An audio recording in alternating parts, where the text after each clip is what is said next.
বুকে লড়ে যাবো, আমরা সবাই হাতি হব।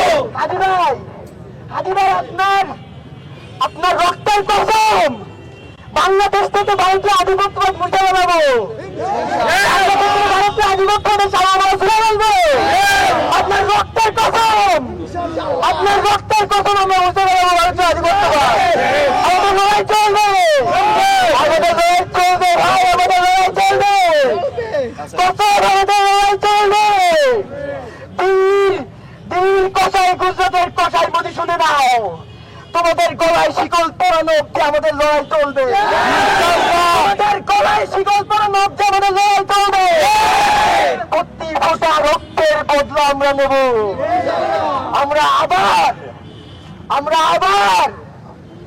আমরা আবার ইনসাফ কায়েম করবো এই ভারতীয় উপমহাদেশে, আমরা আবার ইনসাফ কায়েম করবো। হাজি ভাই, আমরা করবই, আমরা করবই।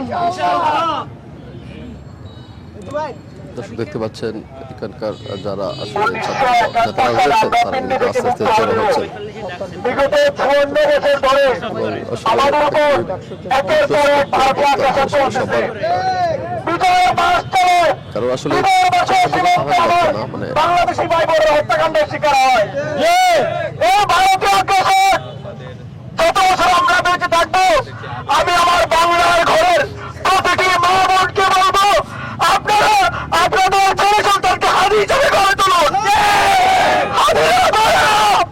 বাংলাদেশের প্রত্যেকটা জনতাকে বলবো, আপনারা হাদি হয়ে উঠুন। ভারতীয় আগ্রাসন রুখে দিন, রুখে দিন, রুখে দিন। আমরা আজকে এই রাজভাস্কর্যের প্রান্তর থেকে শপথ দেই, যত বছর বাঁচবো আমাদের প্রজন্ম থেকে প্রজন্ম আসবে, আমরা সবাইকে হাদি হিসেবে গড়ে তুলব ইনশাআল্লাহ। আগ্রাসন চলতে দিব না, দিব না। আমাদের দুঃখজনক ব্যাপার হচ্ছে এই ডিসেম্বর মাসে সীমান্তে লাশ পড়লে ভারতীয় দাবিদাররা বসে বসে দাবিদারি করে। দেখতে পাচ্ছেন এখানে নেতা কর্মীরা জড়ো হচ্ছেন এবং আসলে ওরা কান্নায় ভেঙে পড়ছেন। তাদের অসহায় যোদ্ধা একসাথে ছিলেন। বলতে চাই, এই দেশে কোনো পিণ্ডের দল, এই দেশে কোনো পিণ্ডের দল থাকতে পারবে না, কোনো সুশীলতা করবে না। পক্ষে বসে এই দলরা দেখতে পাচ্ছেন দর্শক এইখানে আসলে জুলাই যে আন্দোলন হয়েছে সেই গণঅভ্যুত্থানকে একদম সামনের সারিতে ছিল এই ছাত্র নেতারা এবং তাদেরই মধ্যে হাদি কিন্তু একজন। এখানে কিন্তু কান্নায় ভেঙে পড়ছে আসলে তাদের এক সহযোদ্ধা কণ্ঠস্বর, বলিষ্ঠ কণ্ঠস্বর কিন্তু আসলে গুলিবিদ্ধের কারণে কিন্তু মৃত্যুবরণ করেছে। তাদের আপনারা সামাজিকভাবে বয়কট করুন। ভারতীয় আগ্রাসন চলতে দেব না, দেব না, দেব না। খাদি লোকান্তরে, খাদি ঘরে ঘরে, খাদি ঘরে ঘরে, খাদি লোকান্তরে, খাদি লোকান্তরে, খাদি ঘরে ঘরে, খাদি ভাই ভাই নয়, চাই নাই, খাদি ভাইয়ের রক্ত দেব না, পিতা যেতে দেব না, খাদি ভাইয়ের রক্ত, খাদি ভাইয়ের রক্ত পিতা যেতে দেব না। হাদি ভাইয়ের ইনসাফের স্লোগান যেটা ছিল সেটা আমরা দিব। এই স্লোগান কোন দলের না, কোন ব্যক্তির না। যারা স্লোগানকে কক্ষিগত করতে চায় আমরা তাদেরকে বলবো, এই স্লোগান জনতার স্লোগান, ইনসাফের স্লোগান। আমরা সবাই দর্শক দেখতেই পাচ্ছেন যে এখানে বিশ্ববিদ্যালয়ের শিক্ষার্থীরা কিন্তু জড়ো হয়েছে এবং তারা কিন্তু স্লোগানে ঢাকা বিশ্ববিদ্যালয় উত্তাল করছে এবং অন্যান্য হল, এটা ছিল এফ রহমানের হল, কিন্তু অন্যান্য হলের শিক্ষার্থীরা কিন্তু আস্তে আস্তে টিএসসিতে আসা শুরু করেছে। আমরা কিন্তু সেটাই দেখতে পেলাম।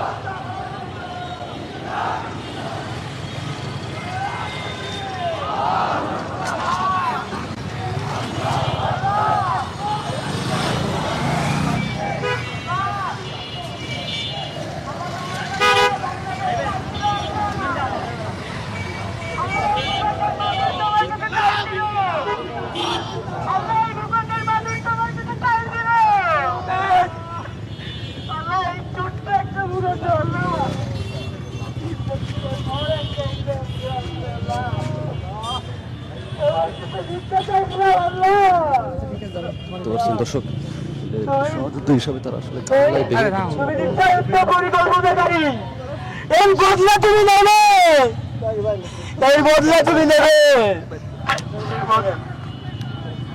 আজকে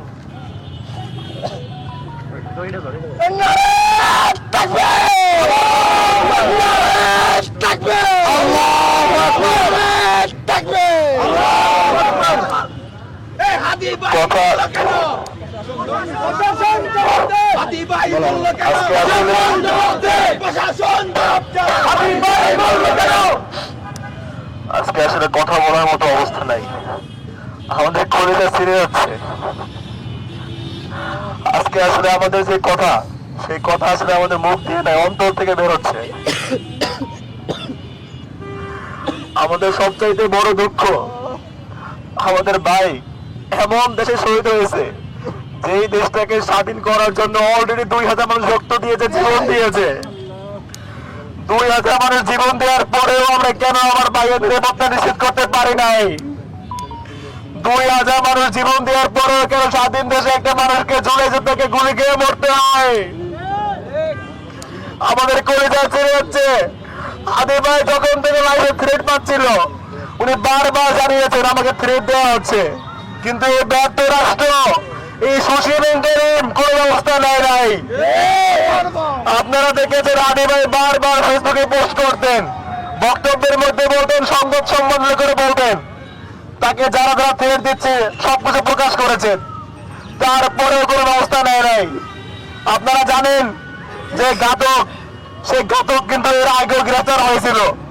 একবার গ্রেফতার হওয়ার মানে সে অস্ত্র মামলায় গ্রেফতার হয়েছিল। সে অস্ত্র মামলায় গ্রেফতার হওয়ার মানে হচ্ছে তার সমস্ত তথ্য পুলিশের কাছে আগে থেকেই আছে। তো এরকম একটা মানুষ যে কিনা আগে অস্ত্র মামলায় গ্রেফতার হয়েছিল, যেখানে একজন প্রফেশনাল শুটার, এটা পুলিশ জানে, জানার পরেও হাদি ভাইয়ের পাশে দিনের পর দিন ঘুরেছে, কিন্তু পুলিশ তাকে সতর্ক করে নাই। আমাদের দুঃখ লাগে, পুলিশ জানতো যে এরকম একটা শুটার হাদির পাশে ঘুরতেছে, কোন অবস্থায় যে অবস্থায় হাদি অলরেডি লাইফের থ্রেট পাচ্ছে, তার মানে যে কোনো সময় ঘটনা ঘটতে পারে। পুলিশ জানতো, আইন শৃঙ্খলা বাহিনী জানতো, অবশ্যই জানতো। আমরা দেখেছি বিগত সময়ে কোন চিপায় গিয়া বিএনপি জামাত প্রোগ্রাম করতো, রাষ্ট্রের গোয়েন্দা সংস্থা সবকিছু জানতো। তাহলে আপনি কি জানতো না? কোন চিপায় গিয়া প্রোগ্রাম করতো বিএনপি জামাত, 3 দিনের খবর চলে যায় গোয়েন্দা সংস্থার কাছে। তাহলে তারা কি জানতো না এই গোয়েন্দা সংস্থা? যদি না জানে তাহলে বেতন দিয়ে গোয়েন্দা পয়সা আমাদের লাভ কি? জানার পরেও আমাদেরকে না সহযোগিতা করতে এই গোয়েন্দা লাভ কি আমাদের? এই গোয়েন্দা সংস্থা এনএসআই ডিজে ভাই কি আমাদের নাকি ভারতের? আমাদের প্রশ্ন জাগে ভাই, আমাদের ট্যাক্সের টাকা চলে, কিন্তু এজেন্টে সার্ভ করে ভারতের। এবং এদেরকে যারা আশ্রয় দিয়েছে, প্রশ্রয় দিয়েছে, যারা হচ্ছে গোয়েন্দা বাহিনী নিয়ন্ত্রণ করে, যাদের নিয়ন্ত্রণ করার কথা রাষ্ট্রযন্ত্র ইন্টারিম, হাদি ভাইয়ের হত্যার পেছনে প্রত্যেকে দায়ী, প্রত্যেকে দায়ী। একই সাথে আমরাও দায়ী, কারণ আমরা দিনের পর দিন সুশের বয়ের উৎপাদন করছি। আমাদের দেশের সুশের শহরের বাচ্চারা টকশোতে গিয়ে আমাদেরকে হত্যাযোগ্য করে তুলছে। এই সুশের শহরের বাচ্চারা আমাদেরকে হত্যাযোগ্য করে তুলছে বলে আজকে আমাদের চোখ তুলে তাকাতে সাহস পায়। আজকে হাদি ভাই, কালকে আমি, পরদিন অন্য কেউ, এভাবে করে জুলাই যোদ্ধারা জীবন দিয়ে যাবে। আর যাদের রক্তের উপরে অসভ্য সুশের ইন্টারিম গঠিত হয়েছে, তারা এখনো মসনদেই বসে থাকবে, তাদের কিছু আসা যায় না। আপনারা জানেন আমরা ডাকসার পক্ষ থেকে যে আমাদের স্বরাষ্ট্রমন্ত্রী জাহাঙ্গীর তার কাছে গিয়েছিলাম, তাকে আমরা গিয়েছি, ভাই আপনি কি জানেন আমাদের লাইফের থ্রেট আছে, আমাদের সবাইকে হুমকি দেওয়া হয়। সে বলেছে নিরাপত্তা, যার নিরাপত্তা তার কাছে। চিন্তা করতে পারেন, সে সরকারের বেতন খেয়ে সে সবসময় পুলিশের প্রোটোকলে থাকে,